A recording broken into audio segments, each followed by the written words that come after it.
Hello mga guys, dito na tayo sa pinaka-accommodation.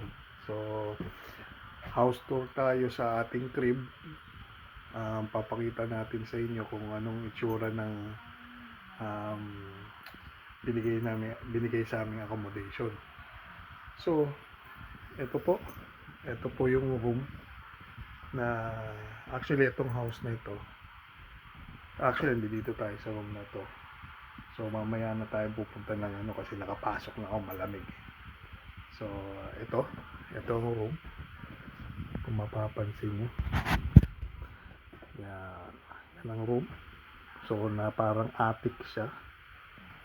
So meron siyang mga apat na bed. So single bed. Yan. Single bed. Actually maybe kung sakaling gaganon mo by dangkal na meters, 1 meter more 1 meter 2 and 3 4 maybe around 5 or 6 meters to from here to there. So ayan po. So ang went na from here sa pinto to here, actually yan po parang terrace po natin yan. So ayan, maybe 3 to 4 meters po. So ito po yung itutuloy natin. Ito po yung terrace natin. It's snow. Ayan. Yan po. Yan ang snow ngayon. Actually po sa Gdynia po pa rin tayo, pero sa ibang lugar, sa Whaling ang ang lugar nito. So maganda po siya. Yan. So ganyan po siya. Para siyang village. Actually may village yan. Yan, village. Yan, actually village. Hindi katulad siya nung unang na Novi Dibor.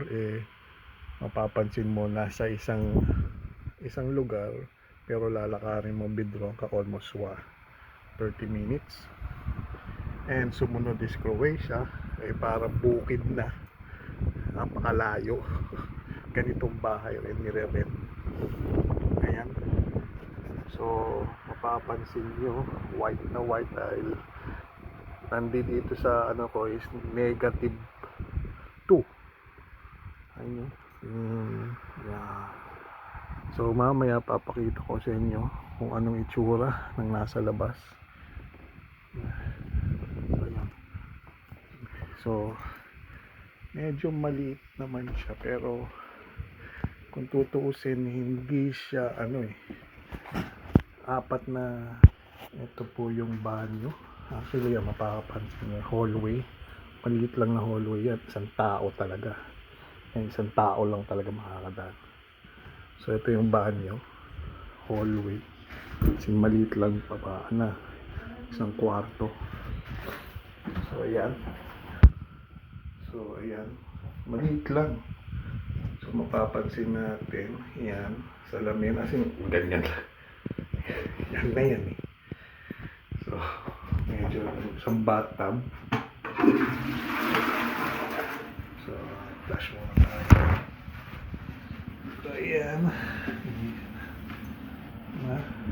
Ayan. Paano ba to? Walang to paano. Ayan. So yun ang trash can. And yan mga ayan. So hindi ko pa rin alam, maybe lalagay ko na lang dyan. So ayan. So may bathtub. Yung dyan ba maliligo. Ganito siya. So kasi slant to ayan o. Slant to. So hindi ka po makaka-shower. Talagang shower kang nakaupo. Okay? So yan po. Naka-shower kang nakaupo. Kailan nakaupo. sa bathtub. Then, ayan. Medyo sa tingin ko namumula na ang mga mukha ko. Ayan. So, yan po. Naglinis po tayo. Kasi pinapasabi po ni Madam Coordinator na maglinis kasi dumating siya. Yung dumating kami medyo madumi. So, ganyan po. So, ngayon, ito yung cabinet po namin. Actually, dalawang cabinet. Mukhang titingin nyo malaki pero hindi naman siya malaki talaga. Kung apat kayo parang tutulugan na lang nyo yun. Pero hindi naman sadyang ganun yun. Ang buhay. Yung tipong ang buhay natin andi dito tayo sa foreign country. Siyempre, kailangan natin bibigyan natin ng kasiyaan yung sarili natin in the terms na bumibili tayo ng gamit. Siyempre, katulad niyan. Actually, kasama ko dito mga Colombian raw, Spanish speaking. So, bumili sila ng mga laruan. Siyempre, gamit nila yan.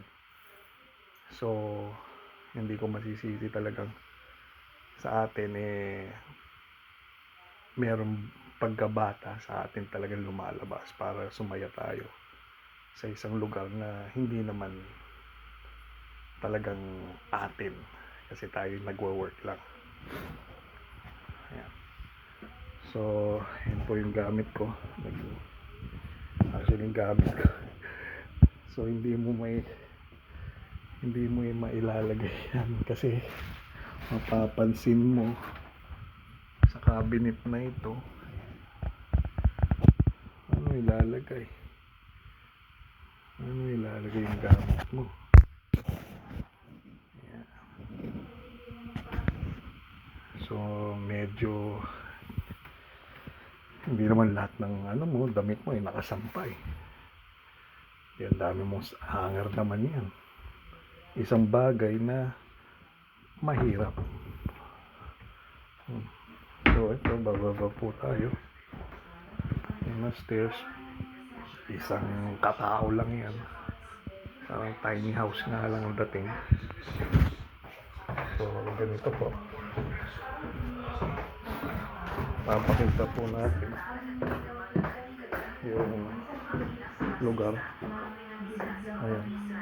Actually mukhang malaki sa video pero hindi siya malaki. Ayan po. So may cabinet dito. Ayan yung panggamit ko. So mahirap na rin. So ito.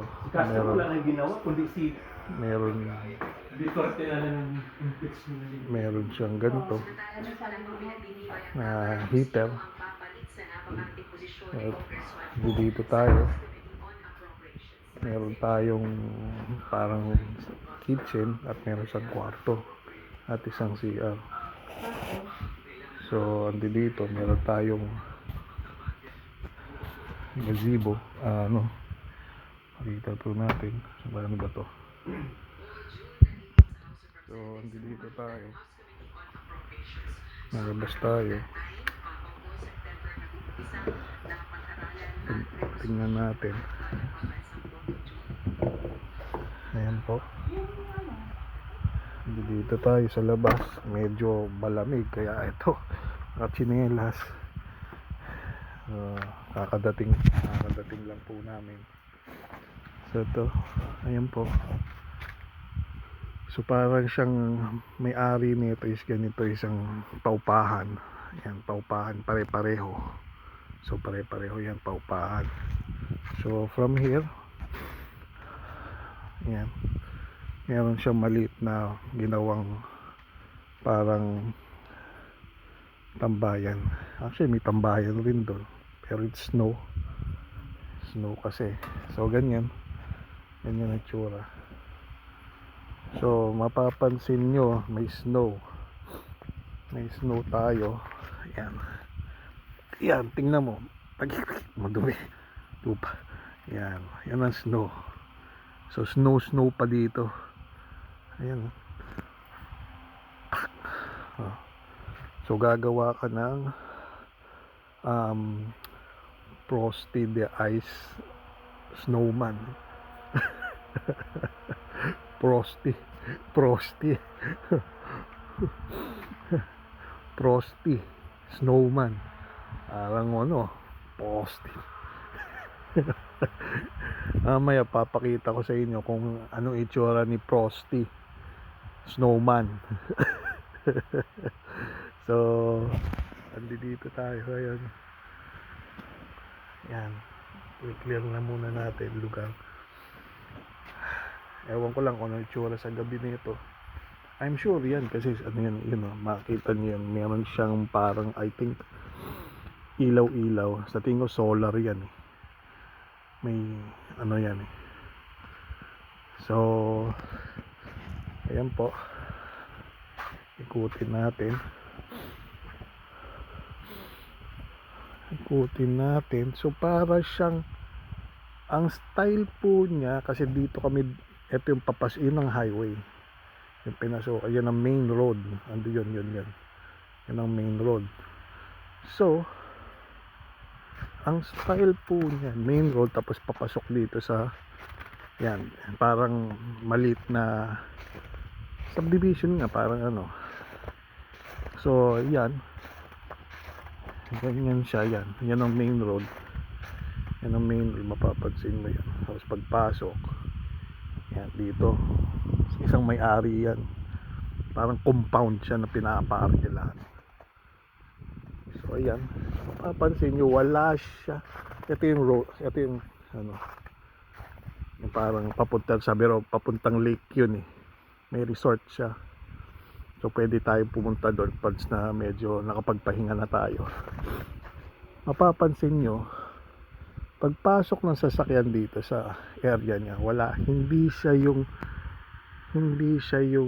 andi dito sa harap yung kanyang main door, kundi dun sa likod.